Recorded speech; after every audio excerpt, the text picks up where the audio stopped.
एक समय दालभ्य ऋषि ने पुलस्त्य ऋषि से पूछा कि हे महाराज, पृथ्वी लोक में मनुष्य ब्रह्महत्यादि महान पाप करते हैं, पराये धन की चोरी तथा दूसरे की उन्नति देखकर ईर्ष्या करते हैं, साथ ही अनेक प्रकार के व्यसनों में फंसे रहते हैं, फिर भी उनको नर्क प्राप्त नहीं होता। इसका क्या कारण है? वे न जाने कौन सा दान पुण्य करते हैं जिससे उनके पाप नष्ट हो जाते हैं। ये सब कृपापूर्वक आप कहिए। पुलस्त्य मुनि कहने लगे कि हे महाभाग, आपने मुझसे अत्यंत गंभीर प्रश्न पूछा है। इससे संसार के जीवों का अत्यंत भला होगा। इस भेद को ब्रह्मा, विष्णु, रुद्र तथा इंद्र आदि भी नहीं जानते, परंतु मैं आपको ये गुप्त तत्व अवश्य बताऊंगा। उन्होंने कहा कि माघ मास लगते ही मनुष्य को स्नान आदि करके शुद्ध रहना चाहिए।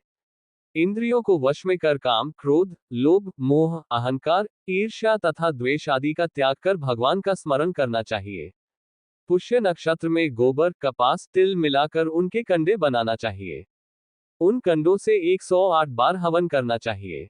उस दिन मूल नक्षत्र हो और एकादशी तिथि हो तो अच्छे पुण्य देने वाले नियमों को ग्रहण करें।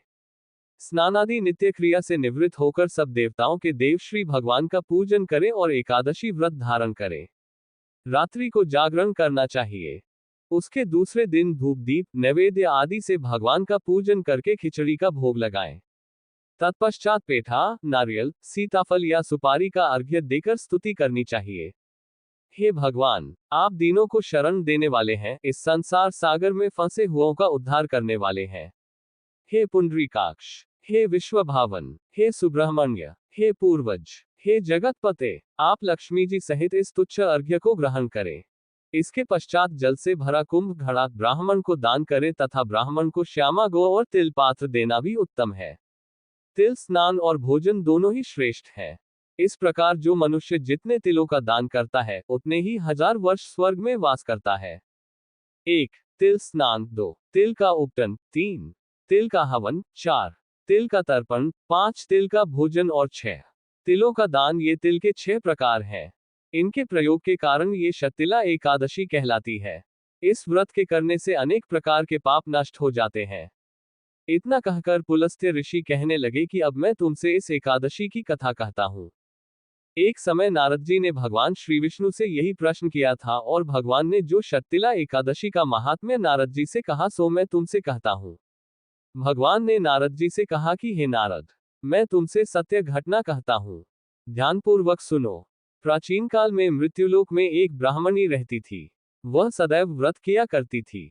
एक समय वह 1 मास तक व्रत करती रही। इससे उसका शरीर अत्यंत दुर्बल हो गया। यद्यपि वह अत्यंत बुद्धिमान थी तथापि उसने कभी देवताओं या ब्राह्मणों के निमित्त अन्न या धन का दान नहीं किया था। इससे मैंने सोचा कि ब्राह्मणी ने व्रत आदि से अपना शरीर शुद्ध कर लिया है, अब इसे विष्णुलोक तो मिल ही जाएगा, परंतु इसने कभी अन्न का दान नहीं किया, इससे इसकी तृप्ति होना कठिन है। भगवान ने आगे कहा, ऐसा सोचकर मैं भिखारी के वेश में मृत्युलोक में उस ब्राह्मणी के पास गया और उससे भिक्षा मांगी। वह ब्राह्मणी बोली, महाराज किस लिए आए हो? मैंने कहा, मुझे भिक्षा चाहिए। इस पर उसने एक मिट्टी का ढेला मेरे भिक्षा पात्र में डाल दिया। मैं उसे लेकर स्वर्ग में लौट आया। कुछ समय बाद ब्राह्मणी भी शरीर त्याग कर स्वर्ग में आ गई। उस ब्राह्मणी को मिट्टी का दान करने से स्वर्ग में सुंदर महल मिला, परंतु उसने अपने घर को अन्नादि सब सामग्रियों से शून्य पाया। घबराकर वह मेरे पास आए और कहने लगी कि भगवान, मैंने अनेक व्रत आदि से आपकी पूजा की, परंतु फिर भी मेरा घर अन्नादि सब वस्तुओं से शून्य है। इसका क्या कारण है? इस पर मैंने कहा, पहले तुम अपने घर जाओ। देवस्त्रियां आएंगी तुम्हें देखने के लिए। पहले उनसे शतिला एकादशी का पुण्य और विधि सुन लो, तब द्वार खोलना। मेरे ऐसे वचन सुनकर वह अपने घर गई। जब देवस्त्रियां आई और द्वार खोलने को कहा तो ब्राह्मणी बोली, आप मुझे देखने आई हैं तो शतिला एकादशी का महात्म्य मुझसे कहो। उनमें से एक देवस्त्री कहने लगी कि मैं कहती हूँ। जब ब्राह्मणी ने शतिला एकादशी का महात्म्य सुना तब द्वार खोल दिया। देवांगनाओं ने उसको देखा कि न तो वह गांधर्वी है और न आसुरी है, वरन पहले जैसी मानुषी है। उस ब्राह्मणी ने उनके कथनानुसार शतिला एकादशी का व्रत किया। इसके प्रभाव से वह सुंदर और रूपवती हो गई तथा उसका घर अन्नादि समस्त सामग्रियों से युक्त हो गया। अतः मनुष्यों को मूर्खता त्याग कर शतिला एकादशी का व्रत और लोभ न करके तिलादि का दान करना चाहिए। इससे दुर्भाग्य, दरिद्रता तथा अनेक प्रकार के कष्ट दूर होकर मोक्ष की प्राप्ति होती है।